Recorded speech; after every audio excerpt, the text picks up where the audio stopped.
Hello and welcome. I'm Diane Okonski, your host for today's program. Just before we get started, I want to thank the INLUS members and donors for their contributions that make our webinars, classes, scholarships, and grants possible.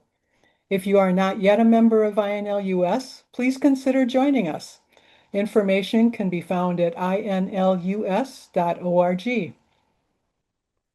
For today's program, we encourage you to submit your questions using Zoom's Q&A feature, and we will answer as many questions as possible at the end of Gerrit's presentation. Today's program is also being recorded and will be available on the INLUS website and YouTube channel. So now let's get started. I am pleased to introduce you to Gerrit Marks, who's with us today from Maryland. Gerrit is a longtime visitor to Iceland and has spent over 2 decades exploring and learning about the country and its people. He has even spent a winter working in the West Fjords, a region that he's now very familiar with.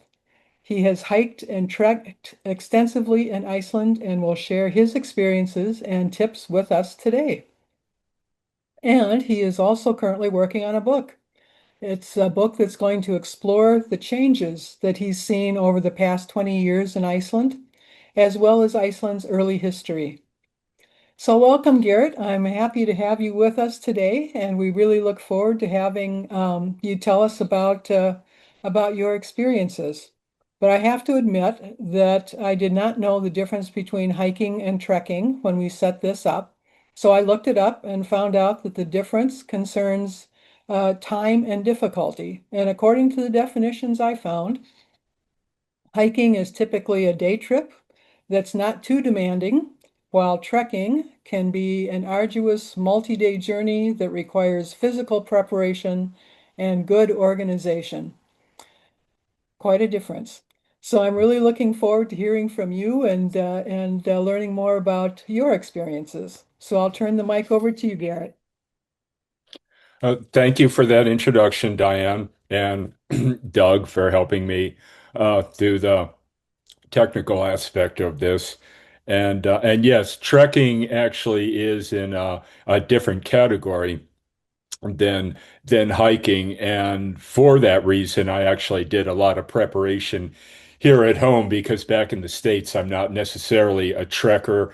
And so I consulted with a lot of experts. I'm close to the Appalachian Trail for those who are familiar with long distance trekking here on the eastern part of the United States. And I got some valuable insights before I jumped in with both feet, to the deep end in Iceland. So that is pretty interesting, the distinction between the two.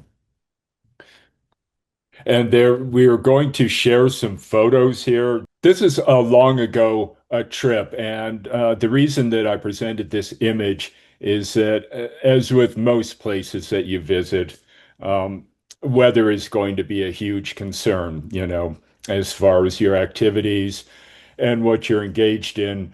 And this is a super Jeep. They refer to them, whether it's a Jeep or not, in Iceland. It's just a highly modified four-wheel drive vehicle that's capable of negotiating just about any kind of terrain. And on a long ago trip, I actually booked a glacier tour, which is kind of unusual to begin with because I normally don't spend that kind of money, but I must have been feeling pretty financially stable at that point. And this is the kind of vehicle that we drove onto the glacier. Maybe not exactly this one, but it was something like that. So back to weather considerations, it can change very, very quickly in Iceland. And that point was driven home. This was a very early trip, so I really didn't have a lot of experience traveling in Iceland yet. Um, so on the way up to the glacier, we made a stop at a very nice little cafe where I was able to enjoy some authentic Icelandic lamb soup, something that I'd never had before. Absolutely delicious if you've ever tried it before. Not something that I was familiar with back in the States. So I was enjoying my lamb soup and thinking, well, this is just about the best thing ever. And the driver was getting visibly impatient. Let's go. Let's get back on the road. I was thinking, hey, lamb soup, I'm having a good time here. And I wasn't holding up anyone because I was the only one in in the whole group. It was just me and the driver. So finally, after a second bowl of soup, we hopped in his super Jeep and got on the road. And in a short time, we were up on the glacier. Absolutely perfect conditions. Clear blue sky, not a cloud in sight. We had a lot of fun driving around. It was my first experience with something like that. And within, no exaggeration, within about 10 minutes, a dense fog rolled in just out of nowhere. Glaciers kind of create their own weather, and we could not see even beyond the hood of the Super Jeep. It was, let me see if I can scroll through here. There,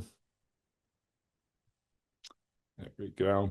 Well, I don't know if you're seeing a split screen here or not, but on the left is the image, and we'll stop there. I'm just trying to keep on top of the technical aspect of this. And through the windshield, even though I shot this during a different trip, we were not on the glacier, that's about what you could see out the windshield. At that time, cell phones weren't, because this was so long ago, weren't widely in use. So the only way we were able to navigate off of the glacier was by monitoring a GPS screen that he had, which depicted a little dot that was our vehicle and then a line that he just carefully followed without being able to see anything of the conditions outside of the Jeep. So if you can picture that, we were steering off the glacier by looking at a little monitor that he had on the dashboard and following the line in order to get us back to safety. My point is the weather changed incredibly fast, and I don't know if there's any way you could be prepared for that. Certainly, if I were out there on my own, it would have been a bad situation. So it was good that I had an experienced guide with me. Um, the thing I'm going to consult my notes here a minute. The thing about visiting Iceland, I'll stop this, is choosing the right season. And I tell everyone or anyone who asks me that really, if you're going to take a first trip to Iceland, go in the summer, in the warm months, because you'll be able to experience the landscape like this. This is the famous Laugavegur trail, one that I've taken and completed. And as you can see, the conditions there were absolutely phenomenal. However, it's not really guaranteed that you're going to get good weather. I'll try to look at the camera a little more. And the reason I say that is because two friends of mine who took the same trail, let's see what the next image is. That's a nice wide shot of Laugavegur coming hiking down towards the south.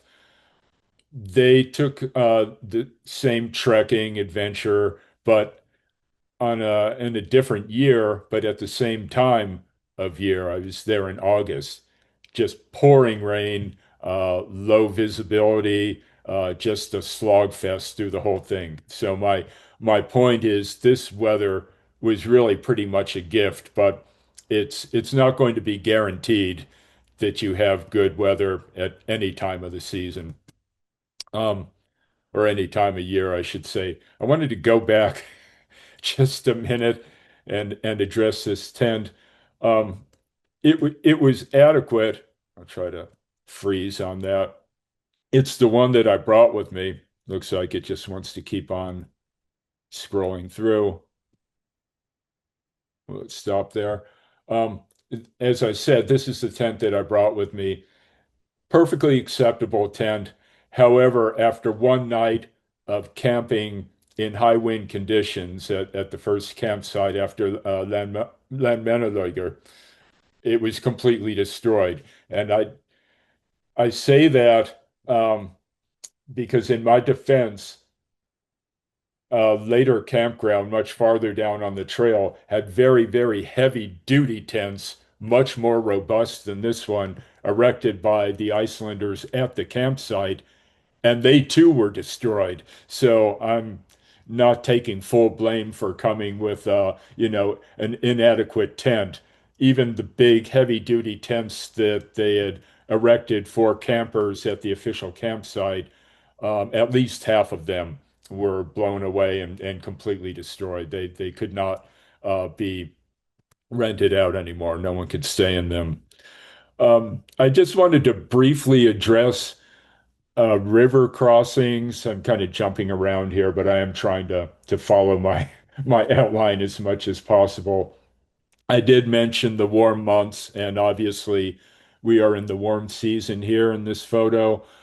This is one of the many river crossings on the Laugavegur Trail, and as you can see, the water isn't too deep, but it is a good idea to bring water shoes with you. They're just generically called water shoes, just heavy duty sandals, so that you can take off your hiking boots and cross in your sandals and then switch back on the other side of the river.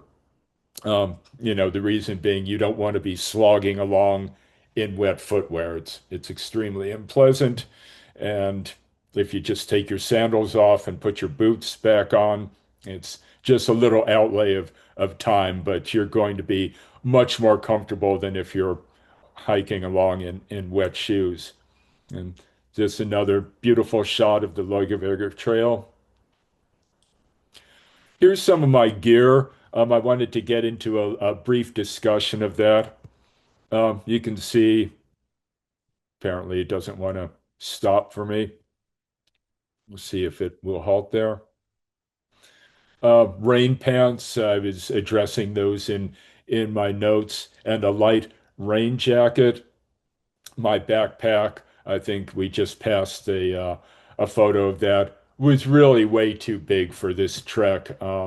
As I said, I kind of jumped in with both feet in the deep end on this particular trek, and I packed way too much. So I would suggest coming with basically the bare essentials and definitely make sure you have the right outer gear because the temperature on this trek was mild all throughout. Fortunately, even at night, it did not get too cold, which is unusual. But it's imperative to have a light outer rain jacket and pants. That's definitely a necessity. It rains a lot in Iceland. Um, just an accommodation. I thought it was kind of a humorous photo at one of the campsites with services. They don't all have a service, but this was a little wilderness restaurant. So I just thought I would present a picture of that. Actually, getting to the wilderness area, it makes no sense to rent a car and then park it. I'm going to try to stop the video here. It's just at the trailhead when you're going to be, obviously, I'm experiencing technical difficulties, so looks like it wants to stop there. Renting a car makes no sense. If you're going to be spending 4 or 5 days on the trail, you'll be paying for a rental and it's just sitting there parked. And besides that, kinds of things can happen. So this is a very good company, Trex. You probably can barely read it on the side of the bus there. That will take you from downtown Reykjavik to the trailhead, either Landmannalaugar or Thorsmjörk. And so either of those two places, and this bus will, go through all the streams and so on. And I think the reason that I took a picture of this is because bus 55 is a very, very useful bus to know because it will take you from the airport town of Keflavik into downtown Iceland or Reykjavik, where you have all the services available there, including walking to the pickup point for the Trex bus. So the 55 will get you from the Keflavik area. There are bus stops all up and down the street, and we'll get you right to downtown Reykjavik to a big bus depot. And from there, you can actually walk to the Trex location. I wanted to talk a little bit. Consult my outline here. Pardon me while I look through my notes, but everyone likes a nice picture of the cute Icelandic sheep, even though they are featured in the lamb soup, unfortunately. Which leads me to driving in Iceland. If I'm going to depart a little bit from the actual trekking, I just touched very briefly on that. Um, if you're going to be driving in Iceland, maybe to get to other areas where you can't be taking a hike away or doing the ring road around the island, just be aware that in the warm months you are going to see sheep, and they are a real road hazard. So you just have to watch out for them because typically and sometimes horses as well on the road, but definitely in the pastures. The sheep, the main problem there is, of course, they're cute and everything, but if they're lambs, which there often are, and the mama sheep is on the other side of the road, they will often dart across the road to join up with mama. So you just have to be aware of that. Otherwise, they're often asleep or just lounging on the side of the road, and they usually are not too bothered by passing cars, but you do have to be aware that the lambs will do something unexpected, especially if they're separated from their mother. Just have a sip of water. The horses, if you're visiting Iceland for the first time, they all belong to someone. They're all pastured. They're not really running wild because it looks like they are, but there's some kind of enclosure to keep them from getting out on the road if everything's working right. If you want to interact with a horse, just simply ask the owner. They'll often be around, particularly if they're herding them from one place to another. I've had the privilege of riding the Icelandic horse, and it's really a nice experience. And other wildlife, let's see if we can pause this here. The Arctic fox is really the only mammal that's native to Iceland now. It came over from Norway, and this is in a really remote nature preserve called Hornstrandir, which is, you have to go to the West Fjords to actually get there, and then it's a boat ride. And I was really fortunate to be able to capture these two fox pups, they're called at this stage. Occasionally, you'll see them running across the road. They're not so much of a road hazard as the sheep and the lambs, but you will occasionally, I should say, see an Arctic fox running across the road. Let's see if I have any. Again, in the warm months, you'll be able to visit places like this. Well, in the winter time too. That might be a topic for excuse me, a future webinar discussing the pros and the cons of visiting Iceland either in the winter time or the summertime. But this is an area you would not be able to get to during the winter months. It would be completely snowed in. This is in the north of Iceland, up near Sauðárkrókur, which is a place where a lot of horses live. I call it kind of the horse capital of Iceland. Um, I present this one as kind of a humorous take on Iceland. It's obviously not for everyone. I don't consider Iceland so much a vacation destination as kind of an adventure destination. So um, I think a lot of people will go and sign on to a tour and maybe not get out into extreme areas like this. But this is part of what appeals to me about Iceland. Some of these remote areas where you can see a lot of the early Earth processes, the glaciers, and I've been fortunate enough to see erupting volcanoes too. That is in the same area. This is a very Mars-like landscape, and my friends and I actually hiked in this area. This is the road to caves, cave campground where you don't actually camp in the caves, but uh, it is a tent and a camping campground. It's a very popular place. It's a fairly rough road to get there. And I thought this photograph was just another example of an area that you would not be able to get to in the cold months. So for your first visit, you should really aim for going in the middle of summer, like we were here. This is down near Thorsmjork. It's a hidden canyon.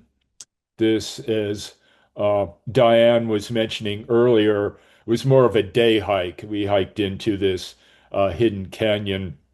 I'm sure it has a name, but I can't tell you what it is right now. But very, very striking geologic features. Obviously, there was a great upheaval of some kind in this canyon, and that it resulted in all of that. This is, I know the name of this place. Some will, Hol Holmar. Yeah, I believe that's the name of the town. Very historic.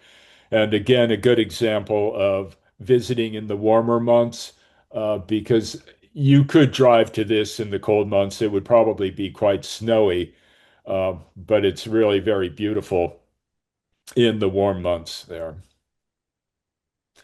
This is one of my favorite areas and a place where you can do a lot of day hikes starting from this town of the West Fjords. This is Sudavik, the little town of Sudavik. It's a little fishing village.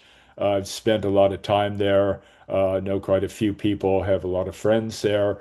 And you can hike way up into the heights overlooking the town or the village, I should say. And those are fairly demanding, but they're day hikes. You know, you can get way up into the heights, and often you may be able to see the clouds over on the left part of the screen.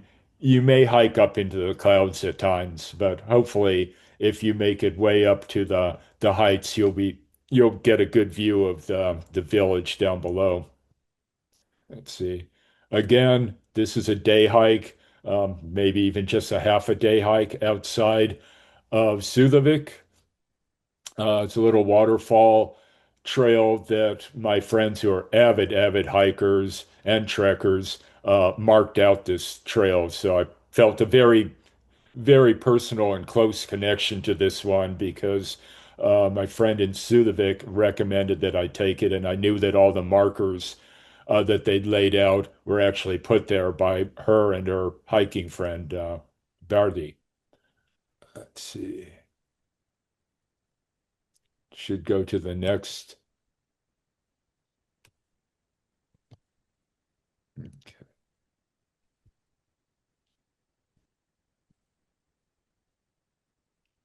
Well, that is possibly the last one, so let me consult my notes here. Um, just because I'm fairly inept with the technical aspect of the presentation, and this is my first webinar. I skipped around a little bit, and I had no idea of where we are with the time. But if either Doug or Diane or anyone else watching has any questions, I'd be happy to answer those now and maybe fill in the gaps that I left out from my outline.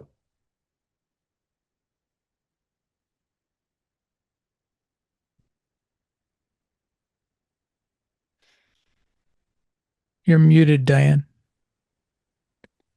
You're muted. Thank you. Yeah. Can you hear me okay? No, Yeah, you're good now. I was muted. Yes. Okay. I just wanted to say thanks so much. And if you could stop sharing, that would be great because we do have a couple of questions coming in. Okay. Here we go. I was able Yeah, to do that at least. yes. Nope, that's fine. Success. The first question is from Greg or from Craig. It says, "Good evening. Thank you for doing this presentation." He is going backpacking at Horstrander for 6 nights in August. So he is looking forward to any insights that you might have. That's a wonderful, wonderful area. And I only did a day hike, but I have good friends who have done the kind of trek that you've done, Greg. And make sure you have enough food for the 6 nights. Be prepared for the wind. That's going to be a factor. I don't know if this is your first experience in Iceland. But if it is, you're really picking one of the most beautiful and remote areas to hike and trek in.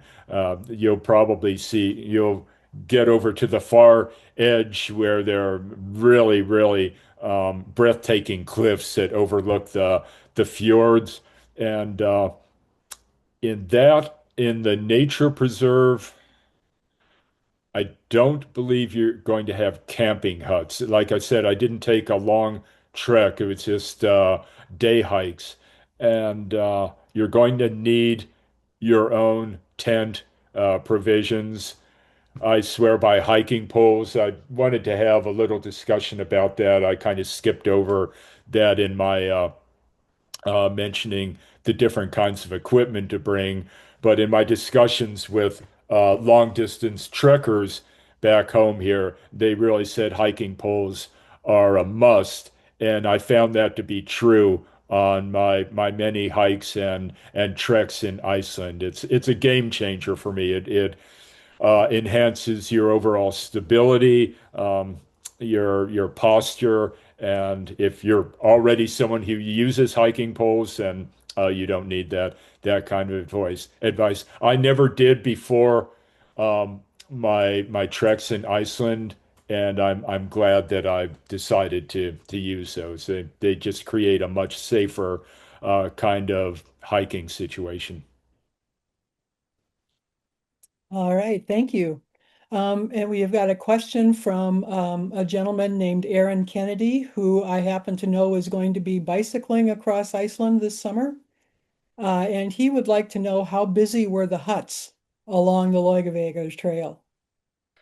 During the time, because I was there in the warm season, which is definitely the only time that you can hike that trail, it was pretty darn busy, busier than it has been in the past. If you're going to stay in the huts, be prepared to get very cozy with your neighbor because they are jam-packed with visitors. I really wasn't prepared for that because I brought my tent along, as I mentioned in the discussion, but it having been destroyed on the very first night, I had to kind of scramble and make other arrangements, and luckily they had a place for me in one of the huts for the next campground. I forget which one it was.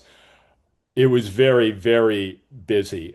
Lots of people in there, so be prepared for an intimate kind of sleeping arrangement. The next guest or camper might be about 6 inches from you, or possibly they even double up the bunks. Have your own sleeping bag, of course, and they provide a a mattress of some kind. But other than that, it's very convivial. A lot of activity, a lot of different nations coming together there, lots of different nationalities, full kitchen in all of them, and that's part of the usage. You can cook your meals in the kitchen, which is a nice thing. If you're used to just having cold packaged food out on the trail, it's nice to have a break from that and boil up some noodles or have hot soup or something like that.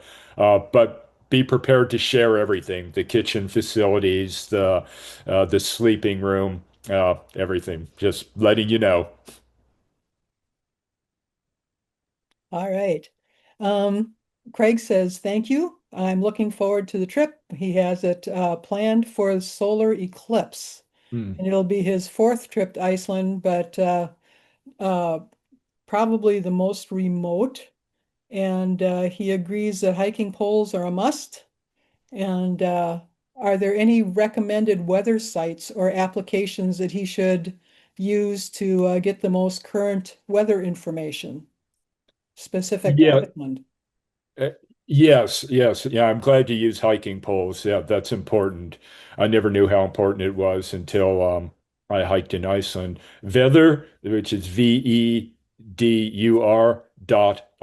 Veður dot Iceland, is the one that most people use. You can access it on your phone. And on that topic, cell phone coverage is pretty good all throughout Iceland. I don't think I've ever dropped out of any kind of coverage. So it's a small country. I don't know where they get the signals from, but definitely adequate. I was for this remote side of Sudovik. I had someone call me for business or work related reasons back in the States, and I was able to get the call right there by that waterfall, which I was pretty impressed by. Um, so I think I've forgotten your question. Did I answer it? I think you did. And as well, Aaron I Kennedy, tend to get off on a tangent. Go ahead. Aaron Kennedy also said that he's going to be in the Hornstrander area as well, and perhaps he'll cross paths. Um, He says, Aaron says that gottvedur.is is the new website for Icelandic Met Office. It is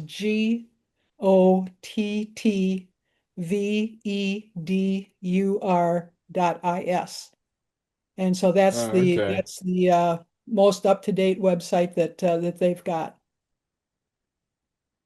I'm glad to know that. Thank you for that information. They must have changed it fairly recently. I was just there last August, but I don't recall now which site we were using, but I just know that Veather was the one that we were normally referencing to get weather conditions, and it's important. You should always check it. It's not foolproof because, as I mentioned at the beginning of the discussion, the weather can change very rapidly. You just have to hopefully have a fallback plan in place. And we have a question from Jody. Have you ever done the Fimmvörðuháls trail beginning above Skogarfoss? And if so, how far into it did you go and how much time did you spend on it? And would you do it alone? I would do it alone because I've done half of it alone, and it's a beautiful, beautiful trail. It's the last part. I consider it kind of an add-on to the Laugavegur Trail, even though technically it is all one big trek. But during the time that I did Laugavegur, just due to time constraints, getting back for work reasons, I had to go back and do that trail. I won't try to pronounce it. You did a better job of of pronouncing the name of it. Um, and I hiked about halfway up, and when I do it again, I'll probably split it up into 2 nights because there are huts about halfway midway on that trail. It is doable in one day, um, and I don't really have a problem doing it alone. It's me. I'm not sure I should be recommending that other people do it alone. Generally speaking, and this is from Icelandic authorities and people who know, you should generally go at least with one other person. Um, However, that hasn't stopped me from hiking solo. It's a beautiful, beautiful trail. They call it the waterfall trail for a reason. you're going to see just one spectacular waterfall after another. And the difficulty, especially towards the end, getting into Thorsmjork, coming uh, coming from the other side, is there are a lot of steep climbs, the trail, but it's very doable. It's nothing that I haven't encountered before. And I'm 64 now, and I was able to, negotiate those steep climbs in other parts of the trail as well. But it is demanding. People do it in one day. When I go back, I'll probably do it in 2 days and avail myself of the camping accommodations, either the huts, or if I want to risk bringing my own tent again, I'll do that. I would prefer the tent, but it's nice to know that the huts are available. And they should be booked in advance. That's something that you should know because otherwise there may be no room available. Okay, good to know. Thank you. You said that Yeah, your hopefully first that answered your question. Mhm. Go ahead. your first trek you overpacked. What in your mind are the basics that people should bring with them? Enough provisions for however many days you're going to have food, for example. Obviously, you don't want to go hungry. Um, the lightest possible outer gear and clothing that you can get away with.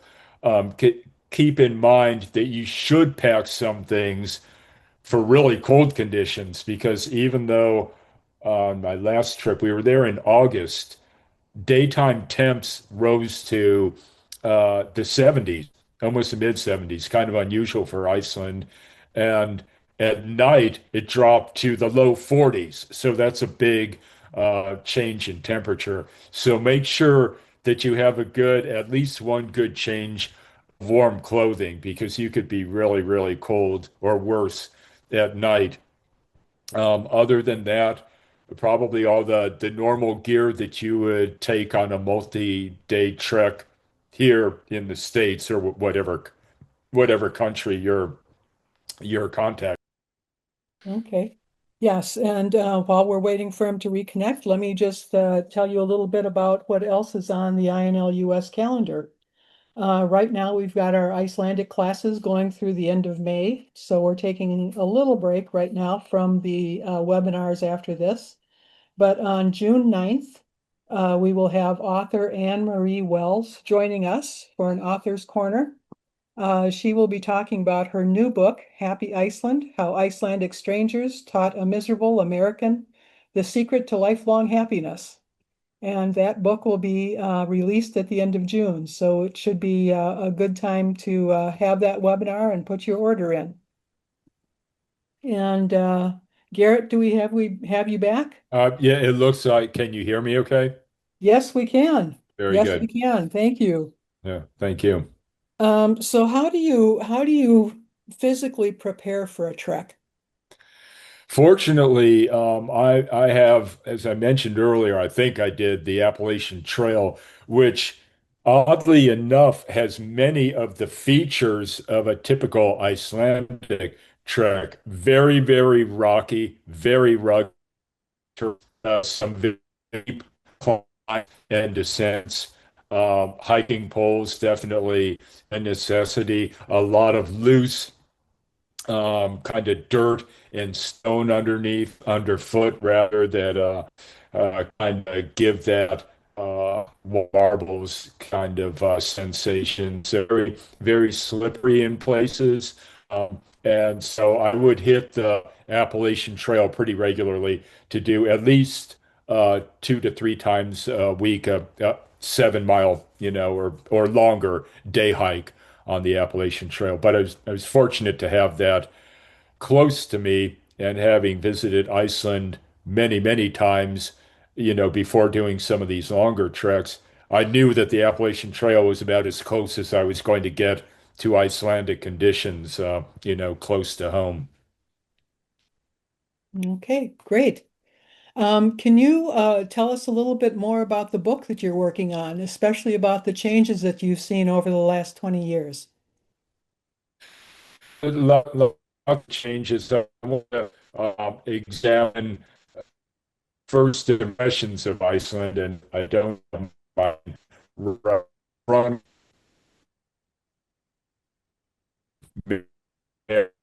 reviewed some of my writings and was interested in it. So back to your question, which I've already alluded to me. Could you repeat that again? What the folk book is that what you were asking? Yes. Yep. Yep. What's your Yeah, book about? okay. All right. All right, thank you. For any viewers out there, I'm a bit ADD and that comes through loud and clear. So I'll try to stay on topic here. Um, yeah, looking at my personal history with Iceland, the changes that I've seen, just very quickly, um, the phenomenon of super tourism has just exploded from the early days. I'll give you a quick example. In years and years ago, probably 20 years ago, I would come to a major, it's like a Skogafoss, a well-known waterfall, and there would be no one there. Maybe someone would drive up after me. So there would be now two people or three people. On one of my recent trips in the middle of winter, which is not even the tourist season, there were hundreds of people there, and no exaggeration. And one tour bus after another, pulling up and unloading, tour groups and taking pictures and so on. So whatever Iceland has done to promote tourism has obviously worked, because it's really exploded in popularity. Uh, Unfortunately, there are effects on Icelanders who have to live there full time, as far as cost of living and so on. And I wanted to explore those aspects of the change as well, because they definitely do affect full-time Icelanders. Not everyone in Iceland is a tourist just coming there to hike the Laugavegur Trail. People actually live there too. Okay. Um, when you're getting ready to do a trek, how much research do you do prior to making your bookings and things like that? I try to do research as far ahead as possible. Like for Laugavegur, it was at least 2 months time, and I read all of the popular kind of information that's on the internet. That's one thing that I wanted to mention as well, is that I'm by no means the be all and end all hiking authority or trekking authority for Iceland. Many groups, Facebook groups or different forums are devoted to those kinds of hikes. I don't think that I consulted any of those when I was doing my research. I consulted more library and book materials, and friends who have already done the trek, and so all of that was pretty valuable information. And then the preparation, actually doing the practice hikes on my own, so I wasn't just going cold out into the wilderness without much preparation. So I didn't really consult social media so much, but books and different materials and talking to friends who've actually already done treks like that. Do you, when you're getting ready to go, do you use a satellite phone and do you register yourself with the uh, Parks Authority or the search and rescue folks before you start your trek? Unfortunately, I don't, but I don't recommend that other people do that. I've gone solo on a lot of these treks, and as a matter of fact, the very first campground in Landmannalaugar, on the way down to Thorsmjork on the Laugavegur Trail, decided just as I got off the bus because there was such a madhouse of activity there. I bypassed the ranger hut, and I don't recommend that anyone do this, but I just took off for the next campground, which I got there by nightfall, but it's not something that I recommend doing. I just didn't want to stay in Landmannalaugar, and that's the way I did it. But it's personal preference. The ranger information places are there for that reason, for campers to consult with them, to ask them questions. I knew that if I waited in the long, long line and finally it was my turn to, talk to the Lone Ranger there. I didn't mean that as a pun, but the one the one ranger that they would just tell me to stay put.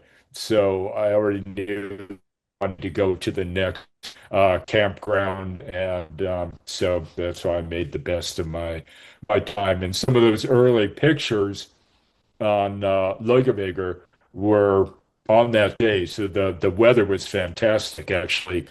Aside from the fact that there was a windstorm later that night, but my approach, I don't really recommend that anyone else do that, but you're out there in the wilderness and everyone has their own approach.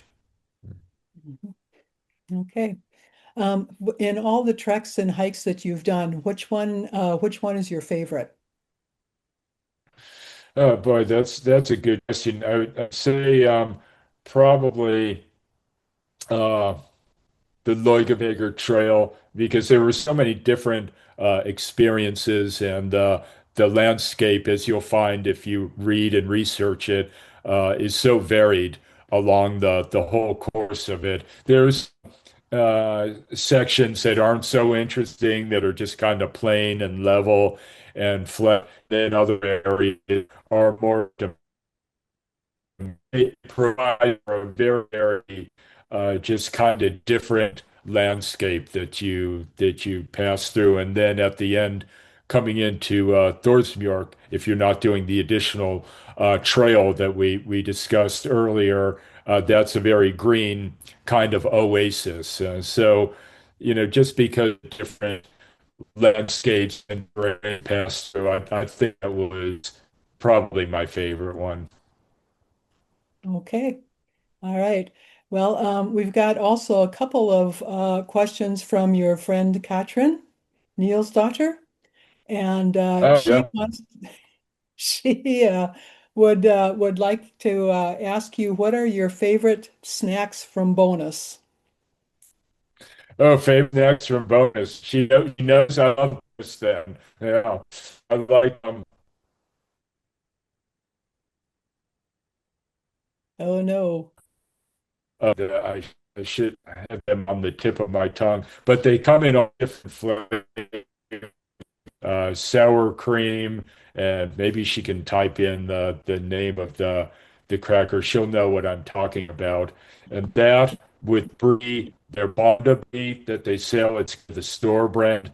Uh, bonus brie cheese. It's just a really phenomenal snack. And then the Maryland brand chocolate chip cookies, not because they're called Maryland. They're not from Maryland. They have nothing to do with the state of Maryland, but they're really good cookies. I made sure I packed those for Leugeveger, both the crackers and the Maryland brand chocolate chip cookies, which come in about a million different varieties. Catherine will know what I'm talking about. I'm just kind of I wish I remembered the brand of that cracker because it's something that I eat a lot of, along with cheese and the skyr, of course, and the different yogurts and the the skyr that you drink. I had all of those on the trail. All right. Well, when you return to Iceland, Craig would like to know what is the one thing you make sure to do every time? Do you go to a certain place or eat a specific food or see a certain site? That's a good question. That's an interesting one.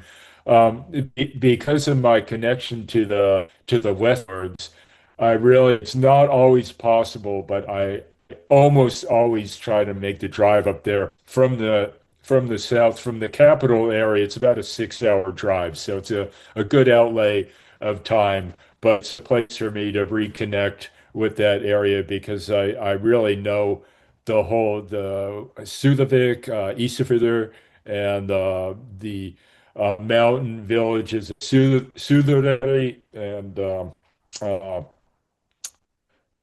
Bolungarvik. Sorry for my pronunciation. It's late in the evening here. Um, to answer more directly that question, I try to go to the pool in Suðuroy, which is high up in the hills beyond Ísafjörður. And so you pass through Ísafjörður and take the tunnel and then high up into the mountains. And even in the wintertime, if the conditions are good enough, you can make the drive up there. It may be snowy, but as long as the roads are clear, it's a beautiful drive. And that's a beautiful pool as well. In you know, you have the hot pots and you can soak there, and it's really wilderness situation. If I'm able to get to the north of Iceland, there's a beautiful, beautiful pool. You've probably seen a picture of it, Hofsós, and I discovered that on my own on an early trip. And it overlooks a big, big open fjord. And then off in the distance is the island of Drangi, and that's an island that I've actually taken the boat out to and climbed up to the top. It's not for everyone. It's a bit of an adventure, but I like the pool at Hofsós and the pool at excuse me, Suðuroy. Those are two really, really nice locations that I try to hit if time permits. Yeah, well, I've been to the pool in Hafsos, and I agree, it's a beautiful, beautiful place. But we It are really is. basically out of time. So Garrett, Okay. thank you again so much for talking with us and sharing your time and experiences. And I just want to let people know that besides the webinar coming up on June 9th, our next issue of the Icelandic or INLUS newsletter Connect will be coming out on June 1st. And in that will be a little write-up on a photo contest that we're going to be having this summer. So make sure that you go to our website, read through the newsletter, and make sure you've got your camera primed and ready to go for the photo contest. So Garrett, thank you. And to all our attendees who joined us today, thank you very much. Bye-bye. Thank you, Diane and Doug, and I appreciate your hanging with me throughout this. As I said, it's my first effort, so I appreciate you joining me.